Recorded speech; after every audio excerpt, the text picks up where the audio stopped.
Olá, pessoal, sejam bem-vindos a mais uma edição, a mais um episódio do Frequências da Ciência, o podcast oficial do Museu Catavento. O meu nome é Pedro, eu sou um homem negro, com barba cheia, tenho um cabelo, um dread curtinho, só na parte de cima meio moicano, estou usando uma camisa azul com um símbolo de um time de beisebol, uma camiseta azul de manga curta.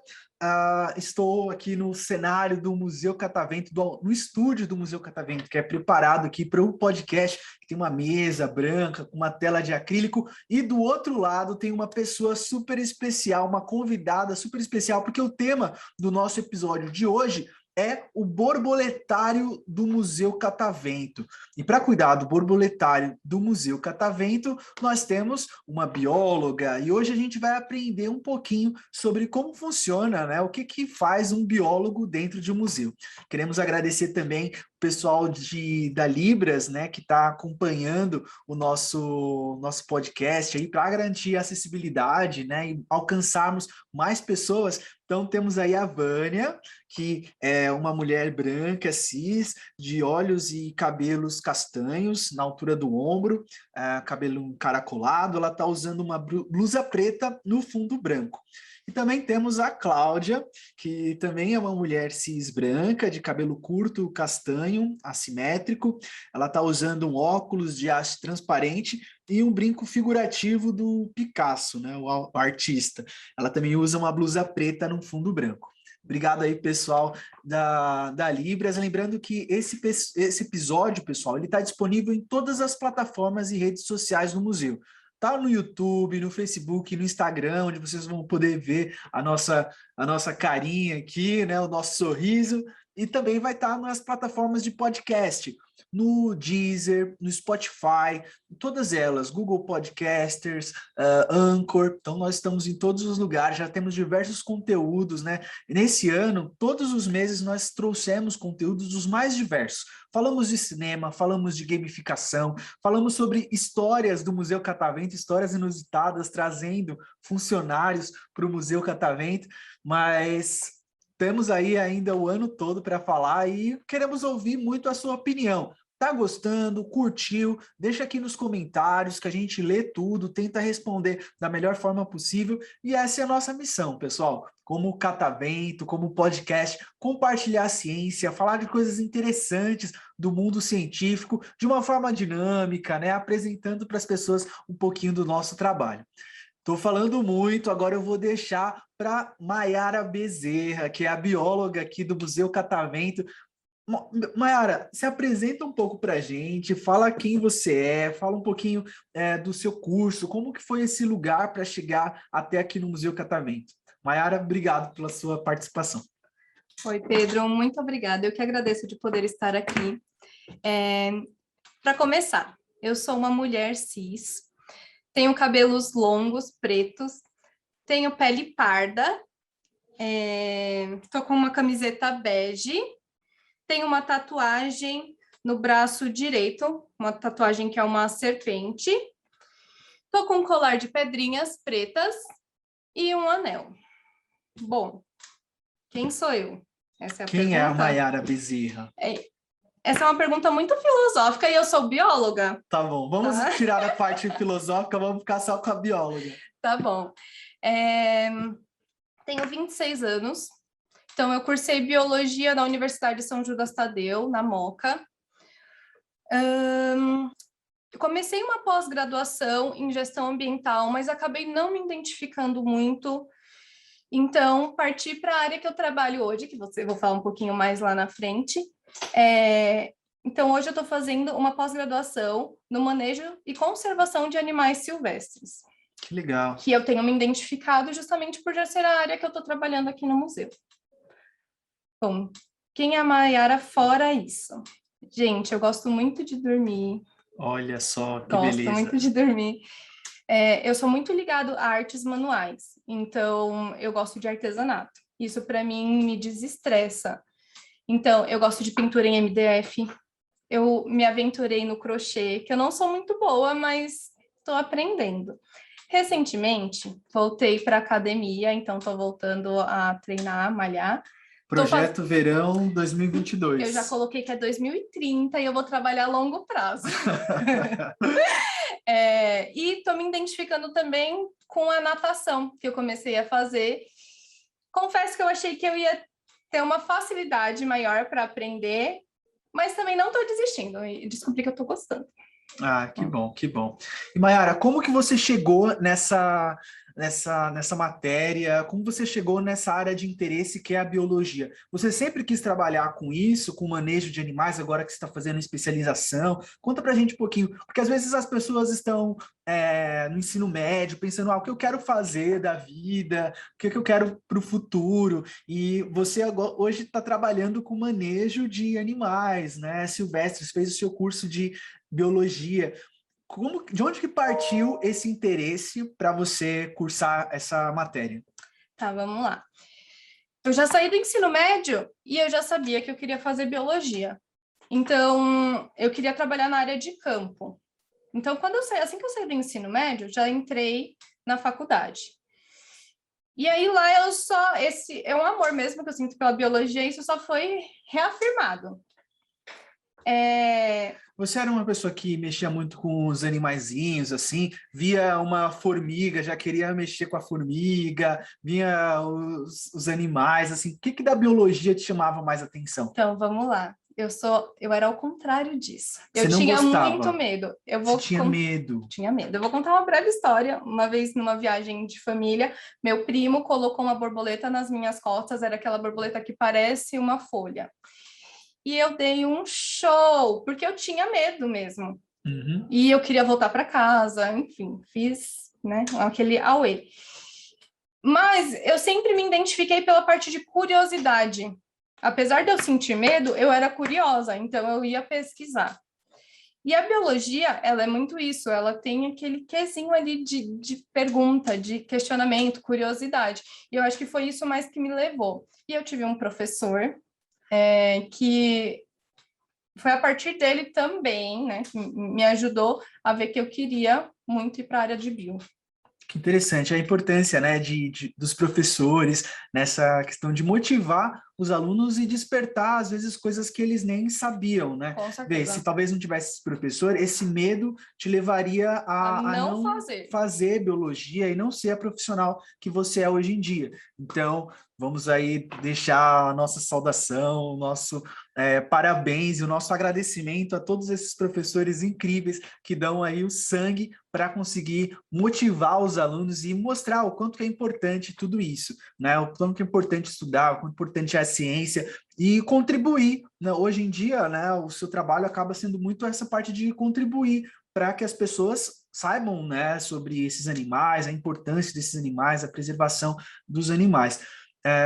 Interessante, Mayara, que legal que você superou o seu medo e hoje está aí na biologia. Até muita gente, quando fala, mas você tem medo, eu morro de medo de lagartixa. Morro. Olha só, isso é bom para desmistificar essa ideia de que a biólogo, ele sabe tudo, não tem medo de nada. É justamente isso que eu queria falar. É aquele que vai lá na boca do jacaré, abrir a boca do jacaré para ficar dentro da boca do jacaré. Não, e não é isso, e tá tudo bem a gente ter medo, receio, né, de algumas coisas, igual lagarta. Antes eu tinha um certo receio, hoje eu não tenho, principalmente das que nós trabalhamos aqui no museu. Claro que eu vejo uma lá fora, fico meio assim, posso tocar, não posso? Então vou com um certo cuidado.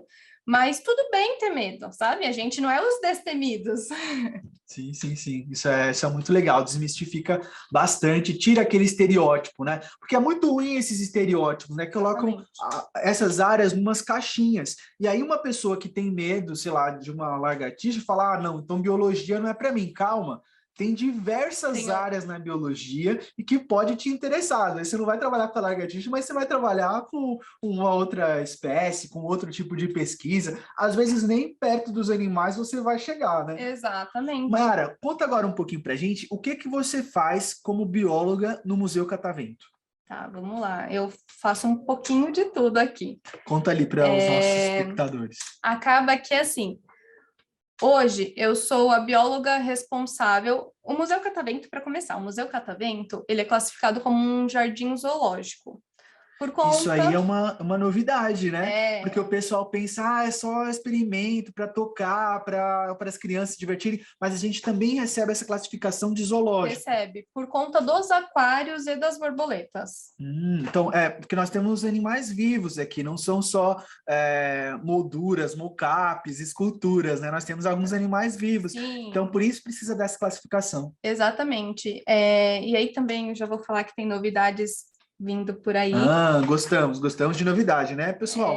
Que futuramente nós já tivemos, que eram os bichos paus. Eles vão voltar. Então Os fiquem bichos atentos. paus, verdade. Há muito tempo atrás tinha também bichos paus aqui, né? Então a gente está Vai voltando. voltar, que legal. Meu, que animal curioso, né, gente? Eu sou fascinado por esses animais que às vezes fogem do nosso exterior, do nosso comum, né? O cachorrinho, o gatinho, aí você vê um bicho pau, meu, é uma coisa muito de outro mundo. Não, eles são maravilhosos, assim, estrutura, biologia, é muito legal o comportamento, tô aprendendo mais agora sobre, porque como eles chegaram aqui no museu, tô precisando estudar sobre, e são incríveis. Que legal. Então aguardem aí que vai ter bicho-pau de volta. Então, o seu trabalho basicamente é cuidar para garantir que esses animais estejam bem aqui no museu. Exatamente.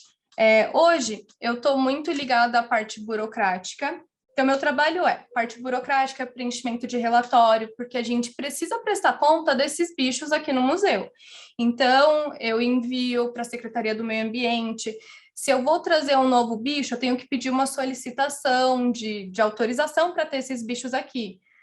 Porque no caso de borboleta, é um animal silvestre. A gente não pode criar um animal silvestre em cativeiro sem autorização, isso é crime. Então, tudo nosso aqui é regularizado e eu preciso prestar conta desses bichos.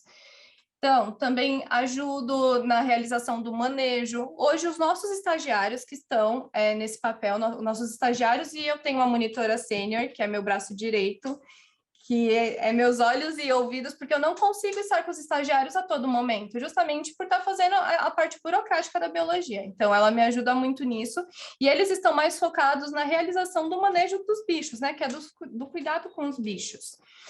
Mas eu também eu dou treinamento para eles, como tratar isso. E aí a gente também tem uma veterinária que ela precisa vir aqui no museu e ver como estão os bichos, então também auxilio ela nisso.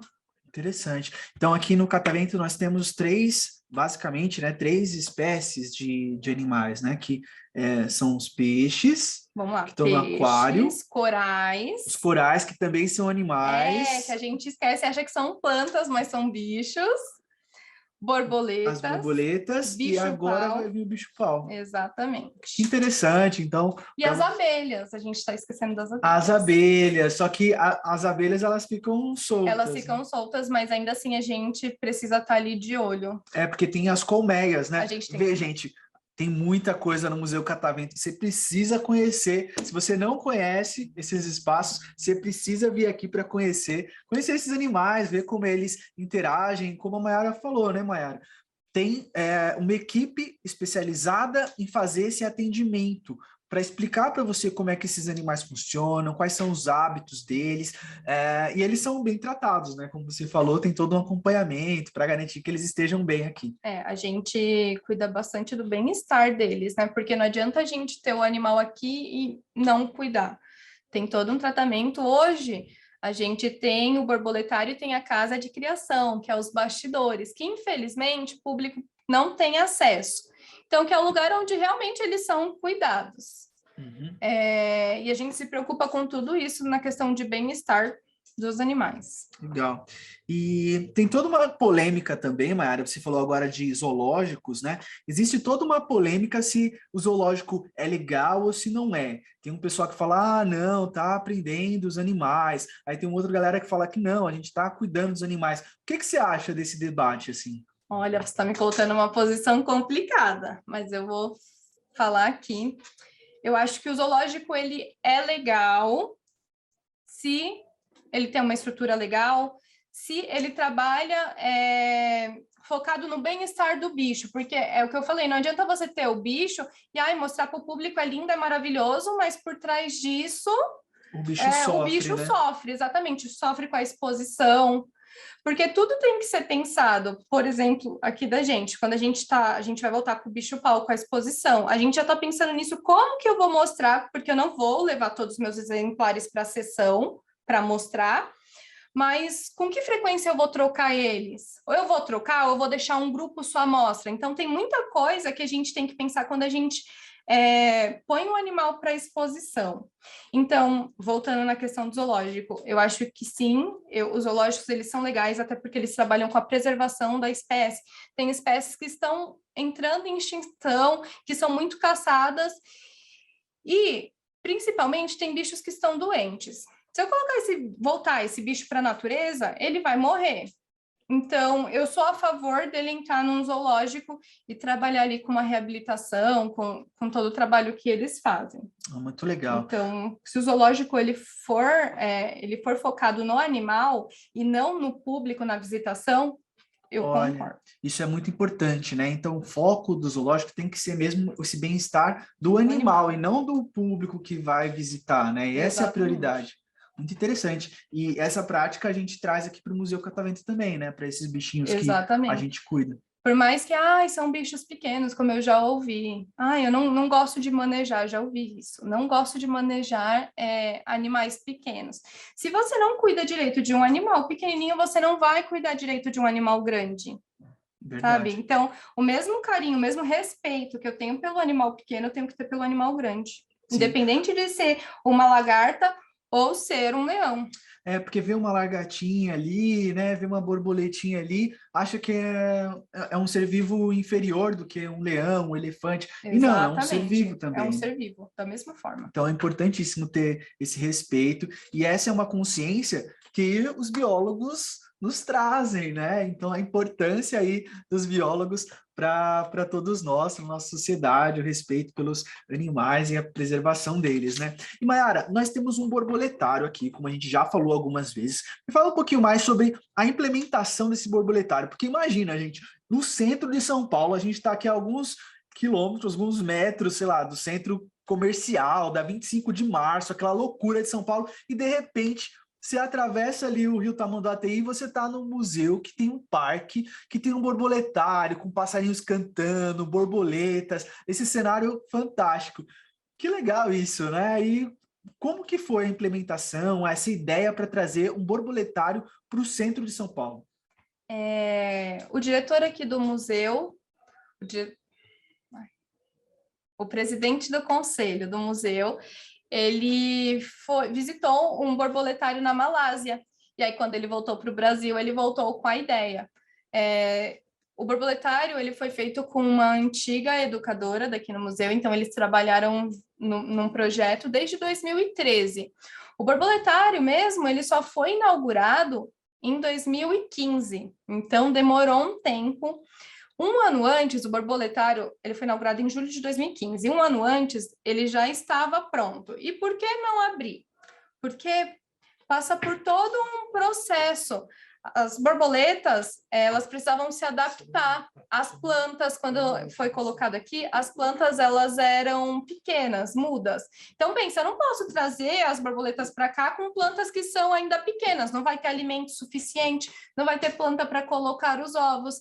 Então, esse um ano que o borboletário ele ficou fechado, foi justamente para as plantas e para os animais se adequarem àquele ambiente, porque era um ambiente totalmente novo. Então, o borboletário ele demorou ainda para ser inaugurado. Sim, entendi. E a estrutura dele é muito, muito legal também, né? Para o pessoal que for ver isso no YouTube, no Instagram, a gente vai colocar a fotinho do borboletário aí. Mas para o pessoal que está ouvindo o podcast, explica para a gente como é que é essa estrutura do borboletário, Mayara.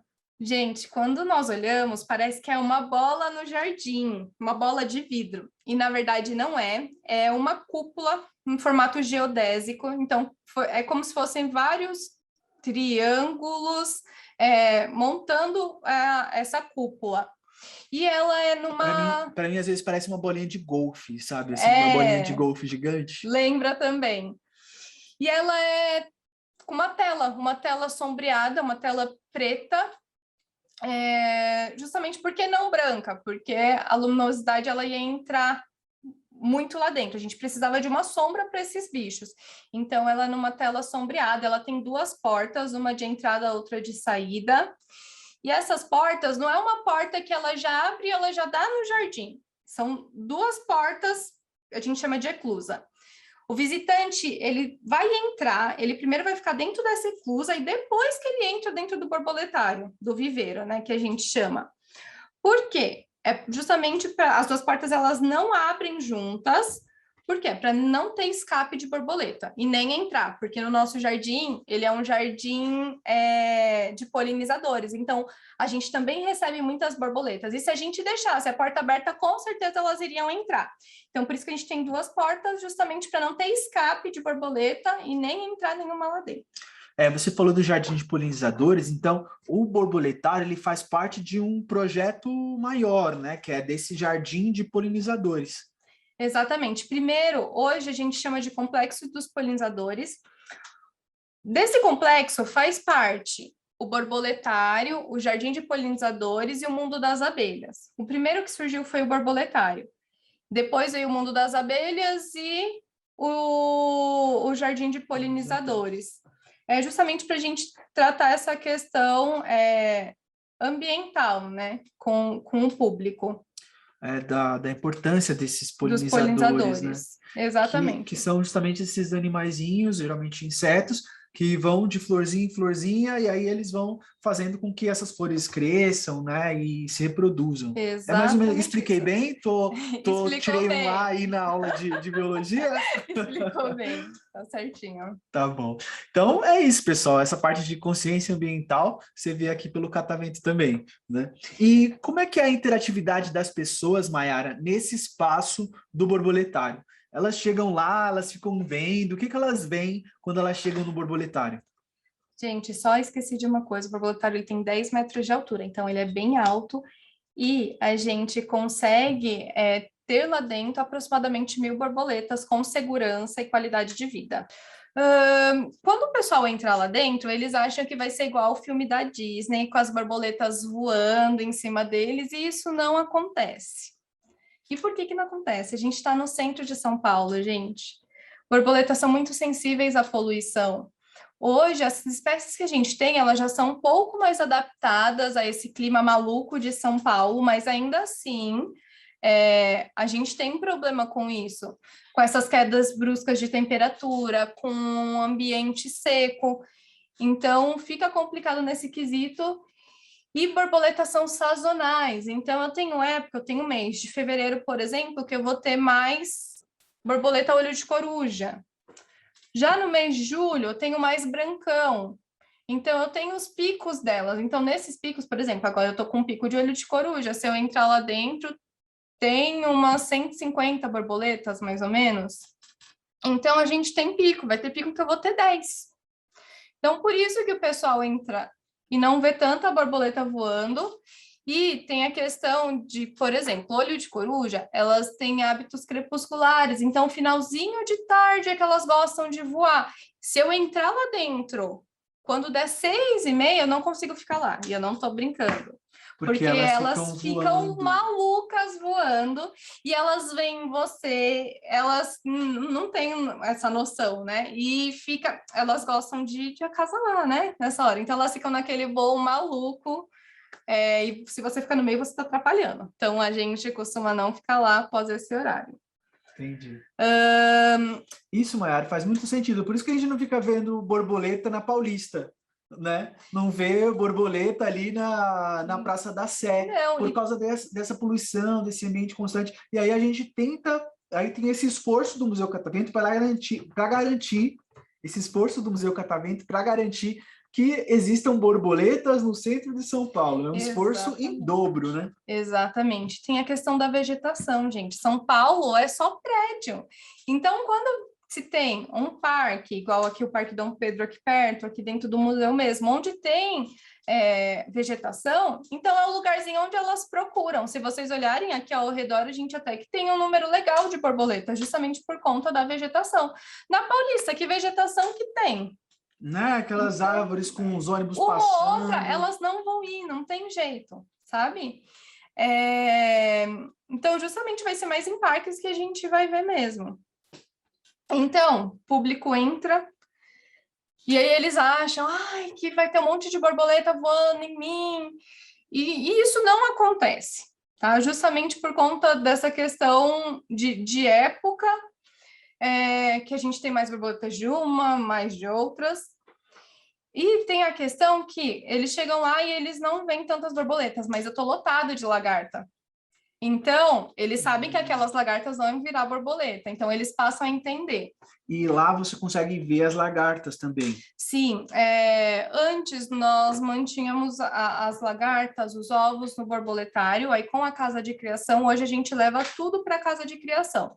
Mas ainda assim, a gente tem esses animais que são para exposição com o público. Então, eu deixo potes reservados com ovos, com lagartas, com pupas, para mostrar para o público.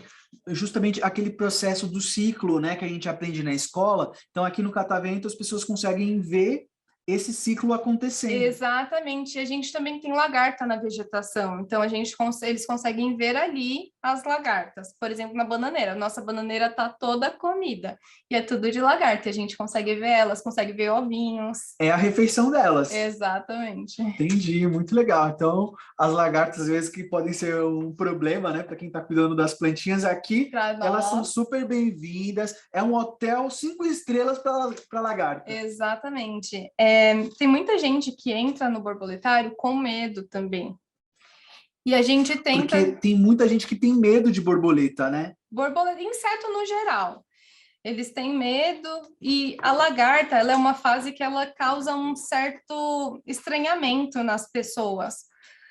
Justamente por eles não tocarem nem nada, o pessoal vê lagarto, o pessoal quer pisar. E a gente frisa muito isso com eles. Gente, não precisa pisar. Não é para vocês tocarem também, porque tem lagartas que queimam. Eu vou saber qual que queima e qual que não queima? Não vou. Hoje, nós trabalhamos com essas espécies que tem aqui, então eu já conheço a lagarta e eu sei que ela não vai me machucar, mas é como eu falei lá no começo, se eu vejo uma lagarta na rua, eu não vou de cara tocar nela, porque ela pode me machucar. Então, eu vou pegar um gravetinho, eu vou pegar uma folhinha e vou colocar ela de volta na vegetação. Então, eu não preciso matar e também não vai me machucar. Então, é isso que a gente trabalha muito com eles e desmistificar que inseto é um bicho ruim, que tem que matar. Eles são extremamente importantes na cadeia alimentar, para manter tudo. Borboletas são polinizadoras. E se eu mato a lagarta, eu não vou ter borboleta.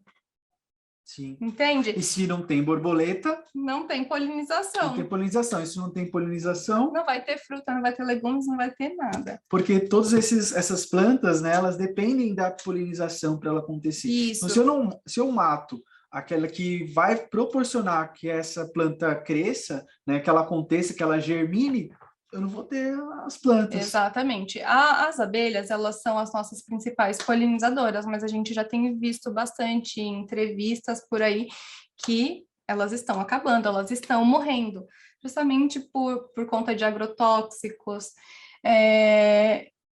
que elas acabam levando veneno para a colmeia. Para você ter uma noçãozinha, assim, o que acontece? A gente costuma falar que as campeiras, que são as abelhas que trabalham coletando pólen, néctar, coletando alimento, elas já são as mais velhinhas. Por que isso? Porque se elas morrerem, porque elas estão correndo mais risco a partir do momento que elas saem da colmeia, seja por a gente ir lá e matar, seja por infinitas coisas que elas podem ser predadas. Então, já são as mais velhinhas que saem para trabalhar. Justamente porque a gente, não só a gente, mas a gente também oferece risco para elas. Então, elas já têm essa divisão de mandar o mais velhinho, que não vai afetar tanto a colmeia. Muita gente pensa que a abelha, ela só contribui com mel. Né? Não, e na verdade a gente rouba o mel delas, né? Porque elas fazem o mel para manter as colônias. Na contribui, olha, falando contribui, a gente vai lá e pega o melzinho da abelha, coitada. Exatamente. Mas não é só o mel, né, que a abelha produz. Não. Ela é responsável por muitas outras coisas. Isso é muito interessante. Esqueci agora o nome. Própolis. Própolis? Eu esqueci o nome. Elas produzem o própolis também, que é muito usado em medicação. Que interessante, muito legal. Mayara, tá sendo muito legal esse papo aqui com você, e acho que é isso, né? E quais são esses desafios? Você já falou, né? O desafio de manter o borboletário em um ambiente como o centro de São Paulo, com muita poluição, muito barulho sonoro, né? Muita Exato. poluição sonora, e todos esses desafios. E como tem sido esses desafios para você? Olha, eu preciso falar que o borboletário nos últimos anos... Você repete essa fala? Preciso falar que nos últimos anos o borboletário ele está cada vez mais autossuficiente, se eu posso falar, porque antes a gente precisava muito ficar pegando coisas de fora para colocar no nosso borboletário. Hoje as plantas elas conseguem manter as borboletas, por exemplo, para alimentar olho de coruja eu precisava pegar folha de fora de bananeira. Hoje as nossas bananeiras elas estão imensas, então a gente retira a própria alimentação de dentro do borboletário. Então, nos últimos anos teve uma evolução incrível dele estar conseguindo se manter. Até mesmo porque antes nós tínhamos parceria com o borboletário de Diadema, então nós precisávamos ficar trazendo borboletas de lá para trazer aqui. Hoje as nossas elas reproduzem, morrem e tem mais borboleta, então o borboletário está conseguindo se manter, apesar da poluição, que é o nosso maior dificultor, que mais dificulta aqui para a gente, tá? Sim. É a poluição, com certeza. Muito Mas legal, a gente tem conseguido. Tem sim, eu vejo ali, está cada dia mais lindo. E Mayara, se as pessoas quiserem saber mais sobre esse assunto de borboletas, tem algum livro, algum lugar para elas saberem mais sobre a importância das borboletas? Bom, gente, aqui a gente trabalha, principalmente por se tratar de um museu de ciências, a gente trabalha muito com artigo científico, que a gente sabe que nem todo mundo tem paciência de sentar ali e ler, mas não tem muito assunto na internet sobre borboleta. Tá? E bons assuntos, né? Vale a pena citar que hoje em dia com essas fake news, né? Exatamente. O que espalham de fake news na internet, então tem que tomar muito cuidado com o que você consome, aonde você pesquisa na internet sobre conteúdo científico, né? Exatamente, ainda mais isso, conteúdo científico. Então, assim, onde a gente encontra mais informação é no Google Acadêmicos, olhando os artigos mesmo. Mas tem um site que é o www.insetologia.com.br, que eles têm uns conteúdos bacanas de borboletas, é de inseto no geral, mas lá tem a linha de borboletas, então eles falam de cada grupo das borboletas, e uma coisa muito legal você manda uma foto para lá e a própria comunidade, ela consegue identificar qual é a borboleta ou qual é o inseto no geral. Então, isso é bem legal, porque às vezes, eu tenho uma planta na minha casa que essas borboletas visitam. Não sei qual é. Então, você colocando lá, a própria comunidade, eles conseguem identificar para vocês, tá? Não é feito por profissionais da área, mas é um serviço em que todo mundo pode contribuir. Né? Então, assim, é bem bacana. Que legal. E também vir aqui no Museu Catavento conversar com a Mayara. Mayara, passa suas redes sociais aí, como as pessoas podem encontrar você para saber mais sobre o borboletário do museu, sobre o trabalho de um biólogo no Museu de Ciências. Gente, me procura no Facebook e no Insta, eu tô como Mayara Bezerra, Mayara com I, tá? Precisando, podem me enviar e-mail, eu ajudo vocês. É maiara.bezerra@cataventocultural.org.br. E, gente, venham nos visitar. A gente está atualmente com o borboletário fechado, mas vamos abrir aí no próximo mês. Venham visitar, peguem senha para o borboletário, que vai ser muito bacana. A gente está aí com uma quantidade legal de olho de coruja, então venham nos visitar. Nossos estagiários vão receber vocês com o maior carinho. E querendo falar comigo, se eu não estiver lá, pede para falar comigo que eu venho encontrar vocês também. Perfeito, obrigado pela sua disponibilidade, Mayara. E se liguem nas nossas redes, né? Porque lá a gente vai sempre anunciar quando já está aberto, quando estiver aberto o borboletário e outras áreas aqui do Museu Catavento. Bem, pessoal, vamos encerrando por aqui. Mayara, muito obrigado pela sua conversa, pela sua contribuição, contando um pouquinho para os nossos ouvintes, para os nossos telespectadores, o que faz um biólogo no Museu de Ciências. Foi incrível, espero voltar aqui com mais vezes, mais perguntas. Você que está aí nos ouvindo, nos assistindo, se quiser mandar pergunta, coloca aqui nos comentários que a gente manda para a Mayara. A ideia é que a gente fortaleça essa comunidade, faça ela crescer aqui no podcast Frequências da Ciência. Mayara, muito obrigada, Pedro, pelo convite. Obrigado, e obrigado você que nos acompanhou até aqui. Até a próxima. Tchau, tchau. Obrigado, tchau, tchau.